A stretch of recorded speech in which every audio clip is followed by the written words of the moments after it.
Welcome, guys, to another episode of Come to Work With Me. I'm Audrey, and I have forgotten what episode number we are up to. We've done a lot of these over the last couple of weeks, and I love it. To begin with, I would like to acknowledge the traditional owners of the land on which we all meet from today. We'd like to acknowledge the elders past, present, and emerging, and welcome any of our Indigenous and Torres Strait Islander friends who are joining us from all over the country today. Today, we are joined by Natalie and Bianca, who are both currently working in early childhood education. I hope I'm saying this right. I'm going to learn so much about this industry because I have no idea, going into this completely blind. So I've got so many questions for you lovely ladies. How are we both doing to begin with? Fantastic, thank you. Thanks for having us. Great. I'm so excited. This is definitely one industry that I have no knowledge about, no experience with, and it's something that I know a lot of young people, especially coming out of high school, are very interested in. So it's great to have you on board. Thanks. Let's start with, we'll start with Natalie. Explain who you are and how you got into this position you're in today. As you said, I'm Natalie and I'm the pedagogical leader for CPSG. My journey started a very long time ago when I was at high school. I was about 15 and I had no idea what I wanted to do, but I knew that I wanted to work with children. I'd always gravitated to children and really enjoyed being with them. So I knew that, but I didn't know where I would end up. I did my school-based traineeship in year 11 and 12. When I left, I had graduated with my certificate 3. I went on to do my diploma, then my bachelor, and became a qualified kindergarten teacher. I taught for probably 8 or 9 years before coming into my role, pedagogical leader. Amazing. It's been a long journey, but a great long one. journey, yeah. I love it. And Bianca, you've got a bit of a different journey. Yes, I was a mum and taking my children to kinder, and a bit like Natalie, always drawn to children, but never thought of making a career out of it. And I was volunteering at my son's kinder when the teacher approached me and was like, you know, you could get paid to do this. And so with the support of her, I got into doing my diploma through WADIA. So we did a program where it was 2 days in the workplace and 1 day in the classroom. So I could apply what I was learning directly to my workplace, which I found very helpful. And CPSG, everyone at CPSG has been supportive. So if anything, you find a workplace that builds you up and you like it. It's just amazing. We knew that we needed to encourage her to keep going because she was so wonderful. So when you say you're in the kindergarten room, so these are kids who are 4, 5, 6 or younger? Between 3 and 3, 4 and 5, depending on their birth. So the 2 years before they go to school. Amazing. And clearly you found your calling. Yeah, she did. It's amazing. Amazing. So what is the most rewarding parts of childcare? I would say that every day is different. The children, it's literally just whatever they see and do that day, and you take the time to explore that and like really help them grow into the people that they're going to be as they grow up. And you can really sort of see little sparks in them that you can see that they're going to take through their whole life, and you're part of helping mold that and grow that and letting them become confident little people.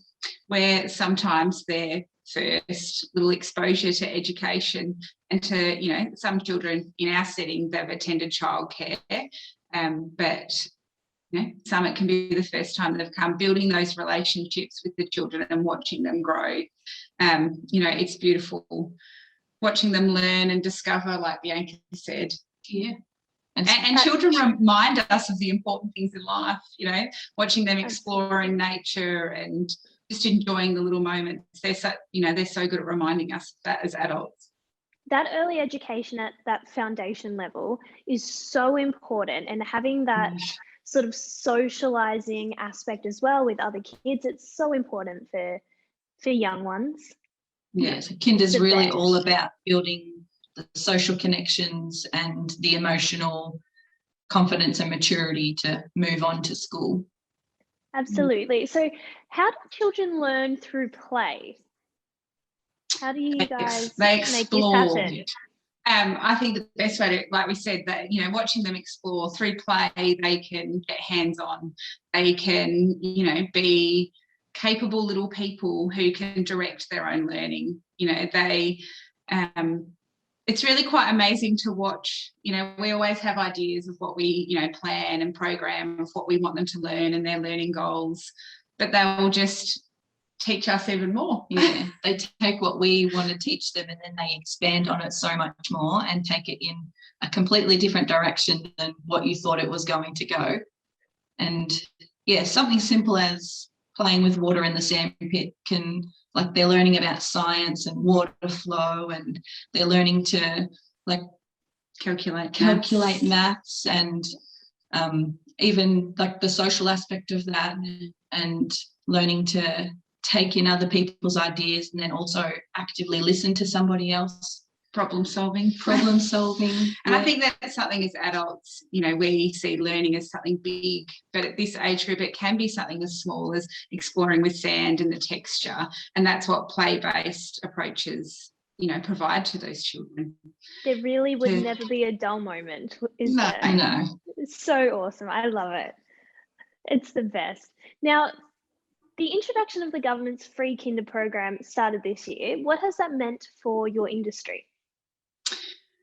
So there's two parts to that. Obviously, with COVID, the kindergarten has funding has changed to be free, to offer that support to families, which has been wonderful. That's given more access to children. In our area, we've also had the 3-year-old rollout. So in the past, 3-year-old wasn't subsidised, only 4-year-old was.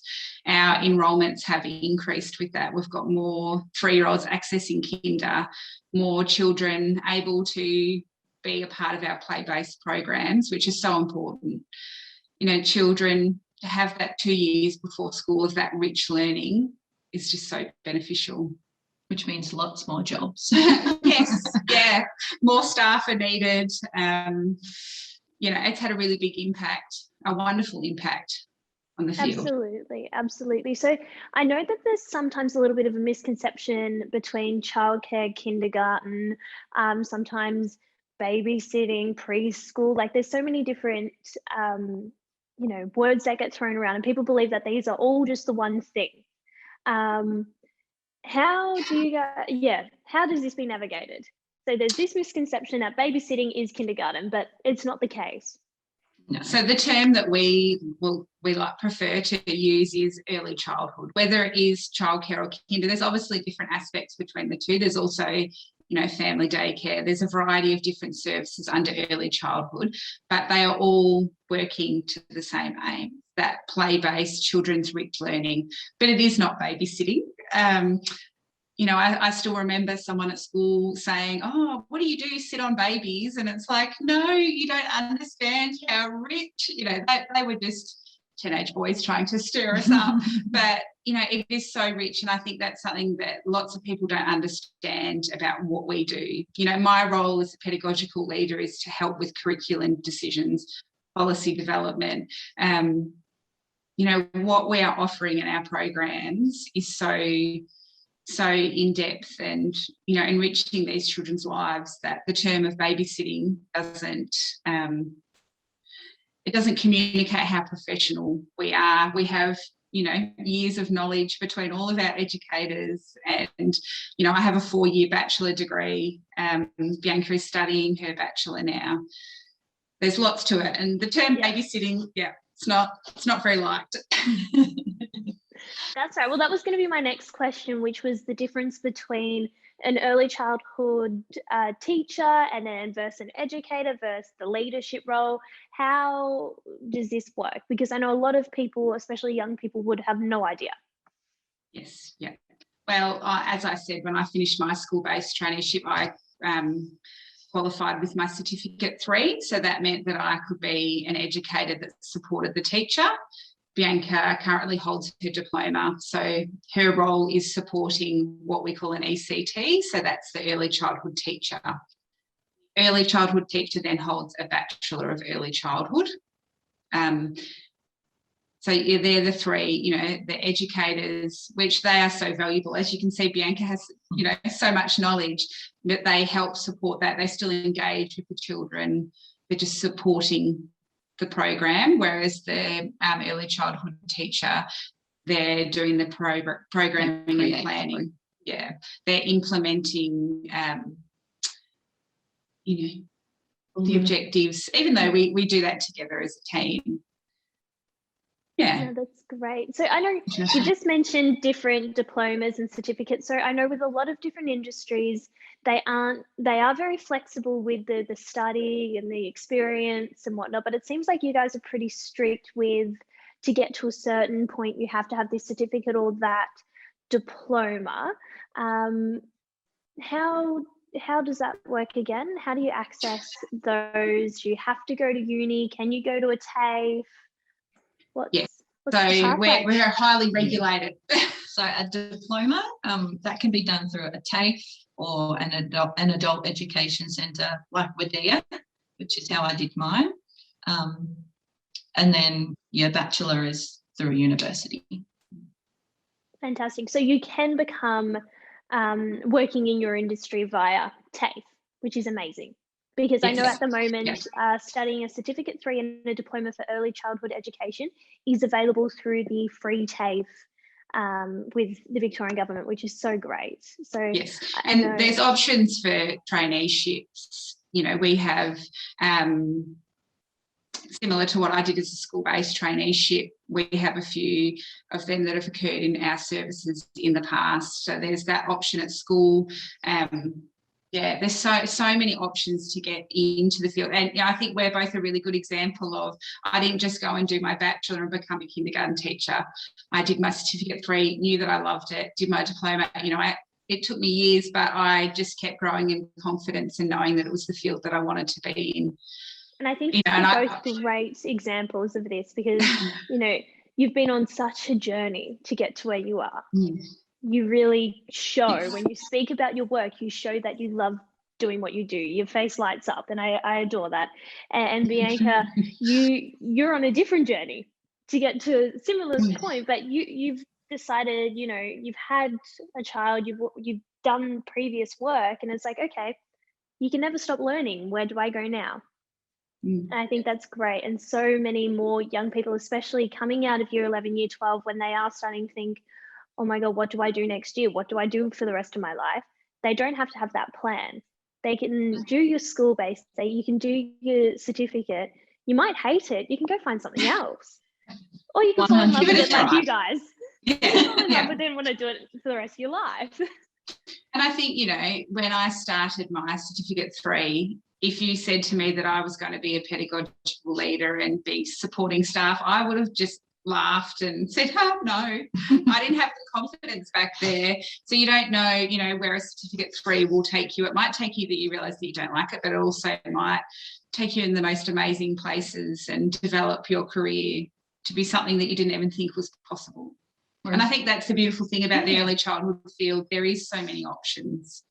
And I still have beautiful people like Nat helping build my confidence. Yeah, and that, you know, that's what my role is with CPSG, is to support Bianca and to support the staff, to feel confident and to grow in themselves as a professional.